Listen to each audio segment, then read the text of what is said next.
पिछले भाग में आपने देखा कि मेघना अपने आप को एक राजकुमारी बने महल में देखती है और फिर कोई पीछे से उसके कंधे पर हाथ रखता है। तभी वो चीखती हुई नींद से जाग उठती है। अब आगे। अरे क्या हुआ मेघना? मेघना की सांसें तेज तेज चल रही थी। उसके माथे पर पसीना आ गया था। कुछ बोल तो, क्या हुआ? बहुत ही अजीब सपना देखा यार। देख, मुझे लगता है तो इस गांव की झूठ मूठ की हिस्ट्री के बारे में ज्यादा ही सोच रही है। हम लोग बस मृत्युंजय अमृत का सैंपल लेते हैं और निकलते हैं यहाँ से, ठीक है? इस पर मेघना ने हल्के से हाँ में सर हिलाया। लेकिन सच कहा जाए तो असल में वो अपने साथ हो रही और इस गांव में घट रही हर एक घटना का रहस्य जानना चाहती थी। सुबह सुबह चीखना चिल्लाना बंद करो और दोनों हाथ मुंह धोकर नाश्ते के लिए आ जाओ। ये कहकर ठकुराइन वहां से चली गई। ये औरत बहुत ही खड़ूस है। एक बार हमारा काम हो जाए, इस गांव को मुड़कर भी नहीं देखना मुझे। ये दोनों फ्रेश होकर नाश्ता करने पहुंचे तो अनुज ने उठकर मेघना के लिए चेयर पुल अप की। आओ मेघना बैठो। ये देखकर ठकुराइन ने मुंह बना लिया और इन सभी ने मिलकर नाश्ता किया। अनुज बेटा, तुम जल्दी से हमारे साथ चलो, हमें तांत्रिक महाराज को लेने के लिए जाना है। ठीक है पिताजी। ये कहकर मुखिया ने इशिता और मेघना की तरफ देखा। बच्चियों, तुम दोनों बाहर नहीं जाना, ठीक है? हो सके तो ठकुराइन का काम में हाथ बटा देना। जी अंकल, आप फिक्र मत कीजिए, हम घर में ही रहेंगे। अनुज और मुखिया गांव के लोगों से विदा लेकर तांत्रिक महाराज को लेने श्रेणी के लिए निकल गए। इस तरफ मेघना गहरी सोच में डूबी थी।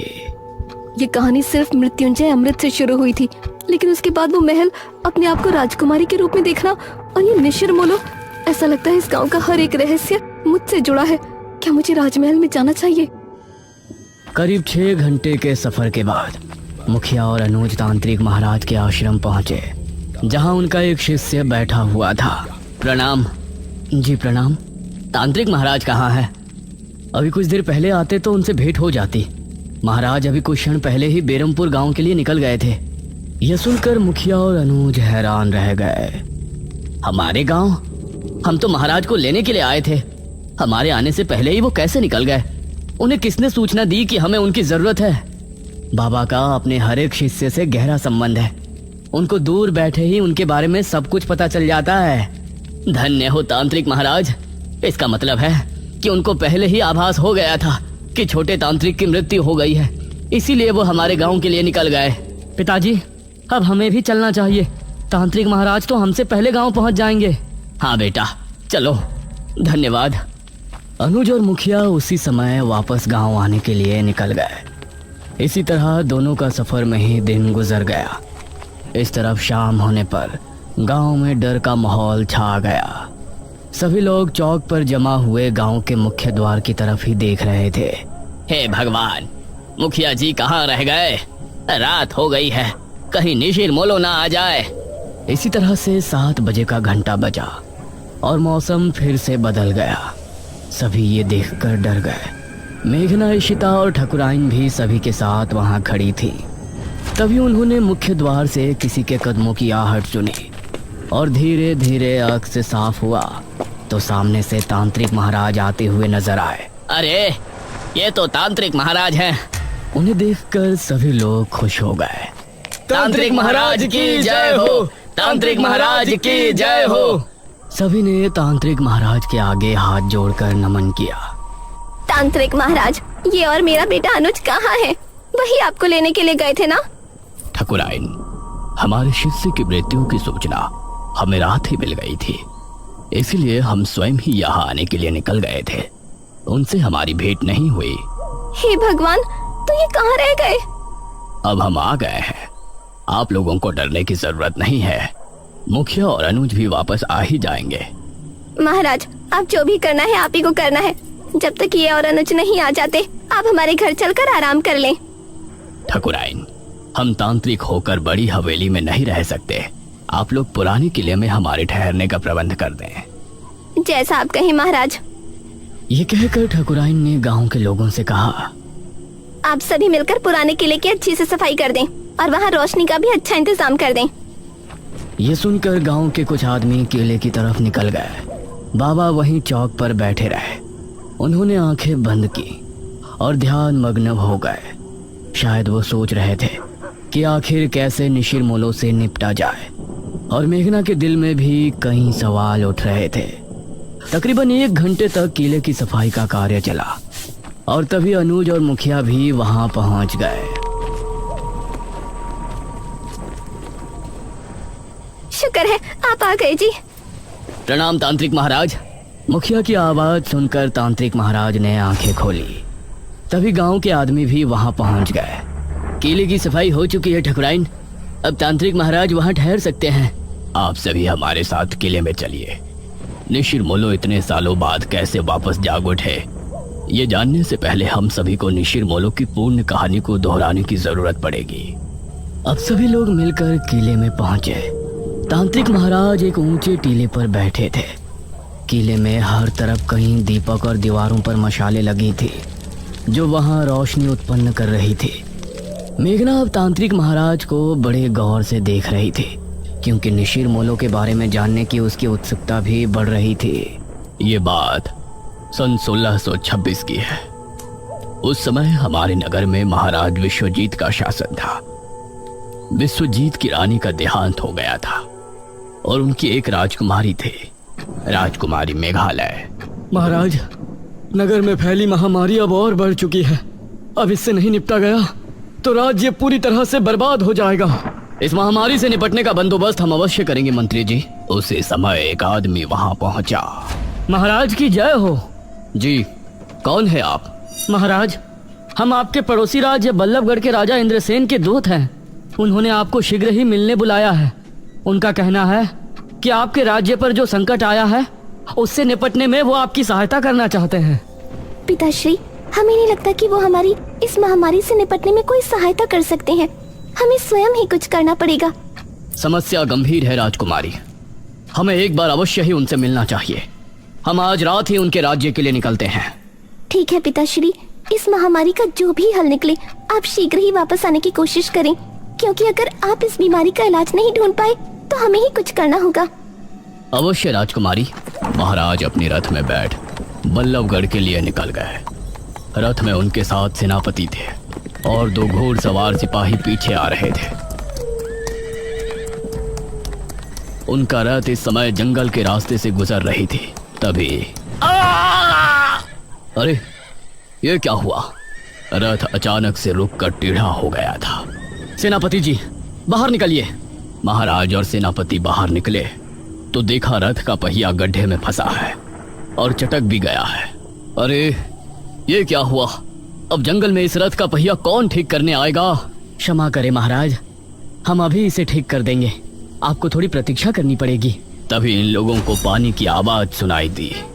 ये कैसी आवाज है? ऐसा लगता है जैसे कोई कुएं से पानी खींच रहा हो, और यह आवाज कुएं के ऊपर लगी चरखी से आ रही हो। आइए देखते हैं। राजा और सेनापति उस दिशा में गए तो वहां उनको कुएं पर एक औरत पानी भरती नजर आई। उसके बाल बहुत लंबे थे, वो दिखने में बहुत ही खूबसूरत थी और वेशभूषा से आदिवासी लग रही थी। उसने जैसे ही महाराज और सेनापति से नजरें मिलाई तो उसका सौंदर्य देखकर ये दोनों ही सन्न रह गए।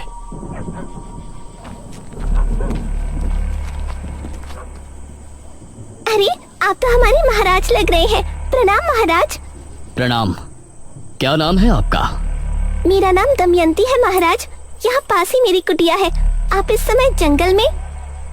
असल में हम पड़ोसी राज्य के लिए निकले थे। हमारा रथ खराब हो गया है तो इसीलिए हम जंगल में भटक रहे हैं।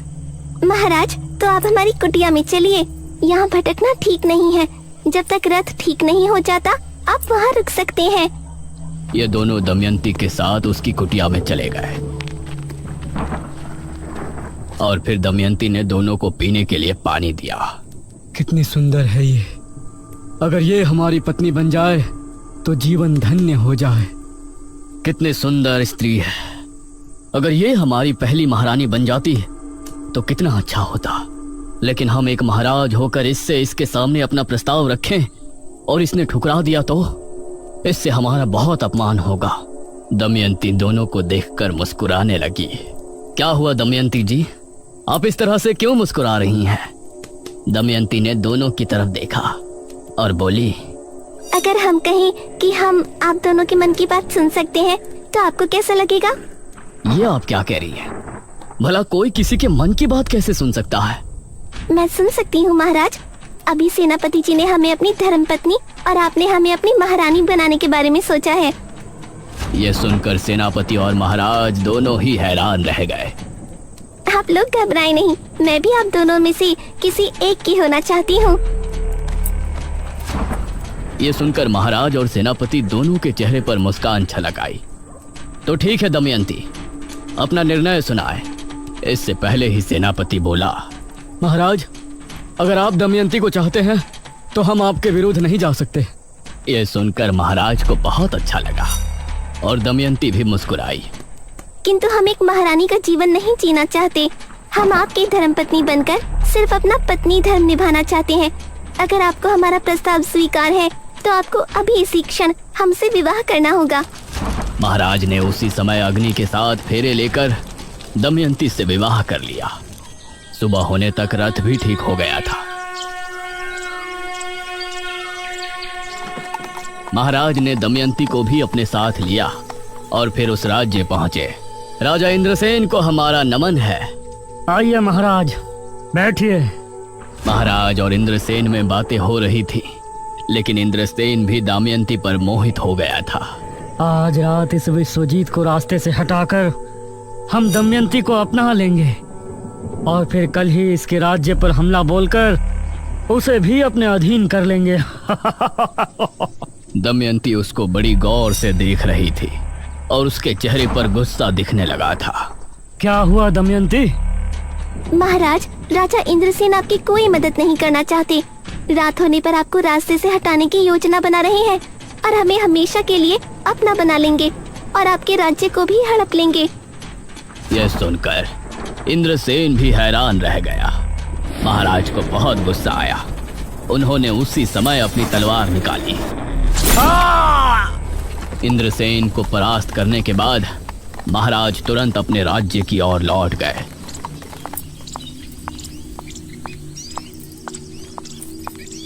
राजकुमारी बहुत चिंता में थी। प्रणाम पिताश्री, क्या बताया इंद्रसेन ने? क्या उस महामारी का कोई हल निकला? इंद्रसेन ने हमें बहाने से वहां बुलाया था। वो हमें मारना चाहते थे। वो तो धन्य हो दमयंती का जो इन्होंने हमें बचा लिया।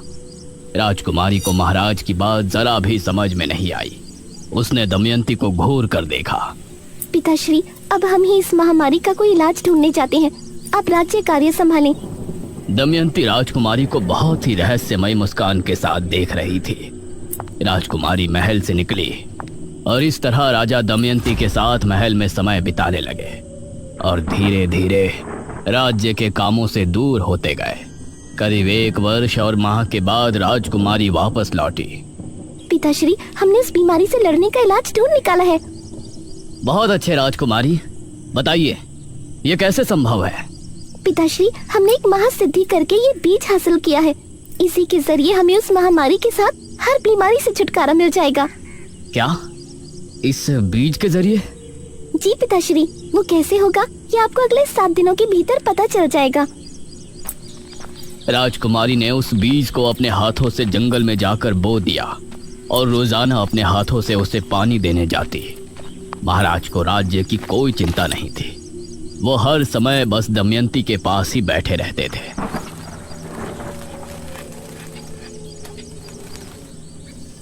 सात दिनों के बाद राजकुमारी महाराज, मंत्री और सेनापति को लेकर जंगल पहुंची।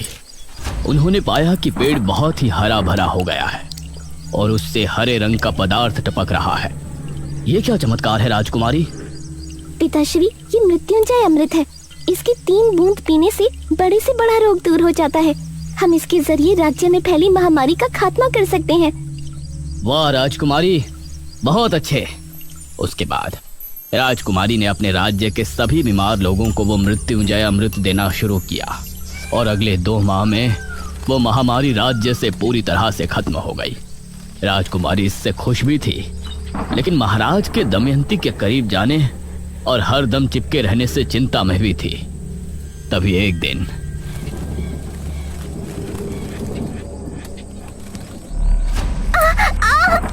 महाराज, दमयंती, क्या हुआ आपको? क्या हुआ दमयंती आपको?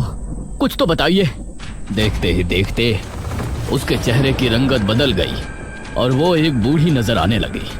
ये देखकर महाराज के पैरों तले जमीन निकल गई।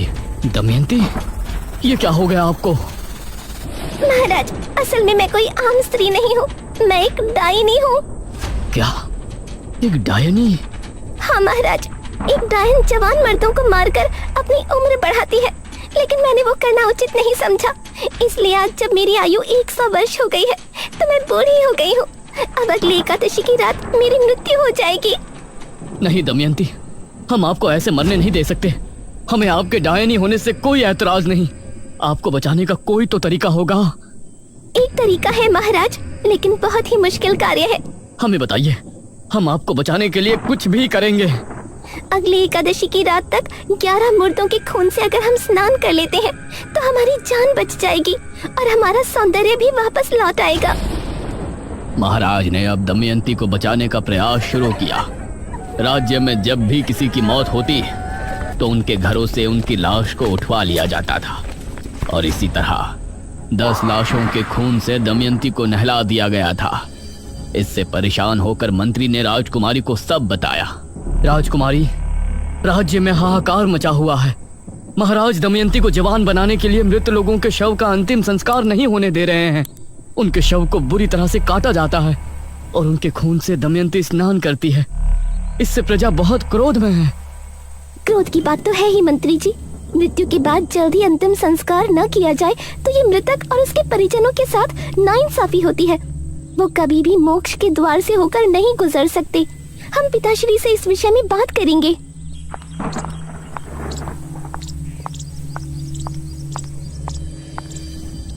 राजकुमारी ने महाराज से बात की, लेकिन उनके सर पर दमयंती को बचाने का भूत सवार था।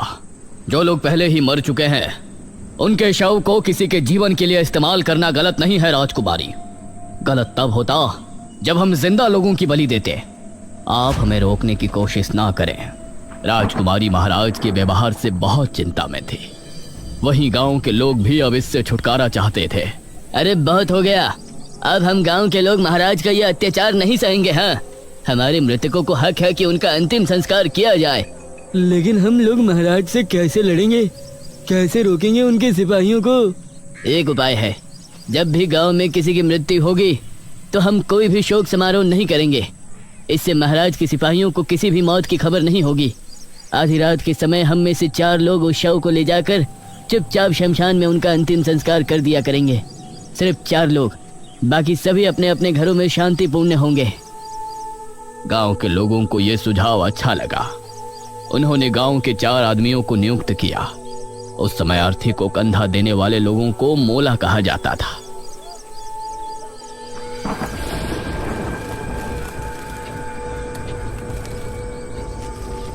ये 4 लोग रात के समय निकला करते थे, इसलिए इनका नाम निशिर मोलो रखा गया। अब जब भी कोई मृत्यु होती तो 4 कथई लिबास वाले आदमी निशिर मोलो बन के उस शव को कंधा देते और उसका चुपचाप अंतिम संस्कार करके वापस गांव को लौट आते। समझ नहीं आ रहा, पूरे 15 दिन हो गए, अभी तक किसी के घर कोई मृत्यु नहीं हुई है। ऐसा कैसे हो सकता है? अगले दिन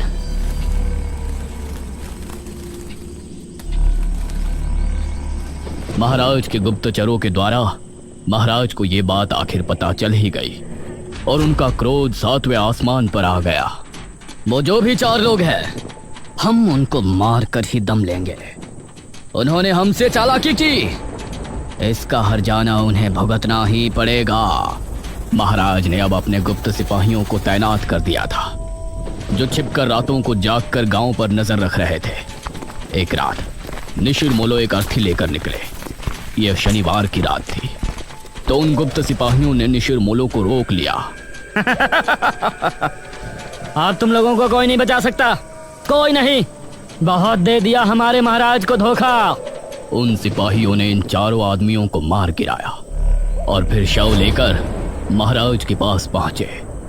उस शव को दमयंती के कक्ष में पहुंचा दिया गया और सुबह होने पर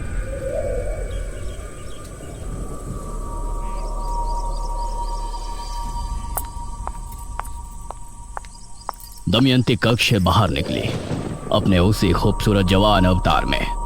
उसे देखकर महाराज ने उसे भरी सभा में गले लगा लिया। दमयंती की आंखों में एक रहस्यमयी चमक थी, जैसे कि वो कुछ छिपा रही है। लेकिन अब निशिर मोलो की आत्मा गांव में भटकने लगी थी। वो चारों आत्माएं अपने कंधे पर ताबूत उठाए हर शनिवार की रात गांव में भटकती थी।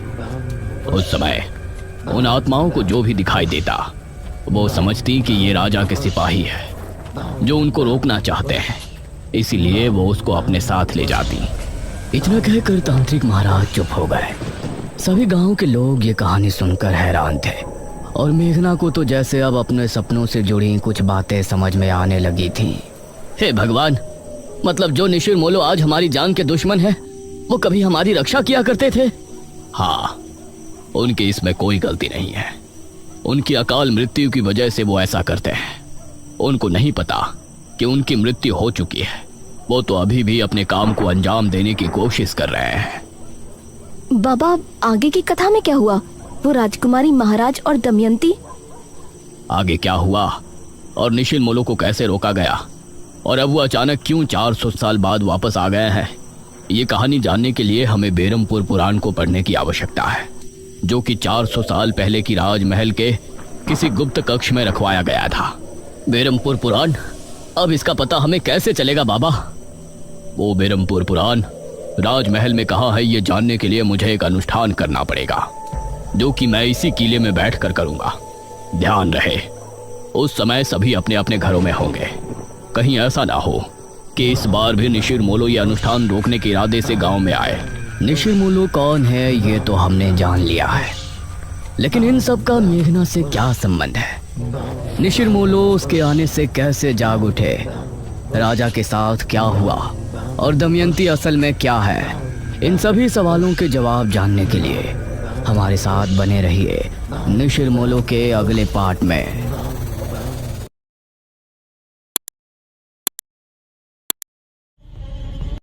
तो दोस्तों, कैसी लगी आपको ये कहानी?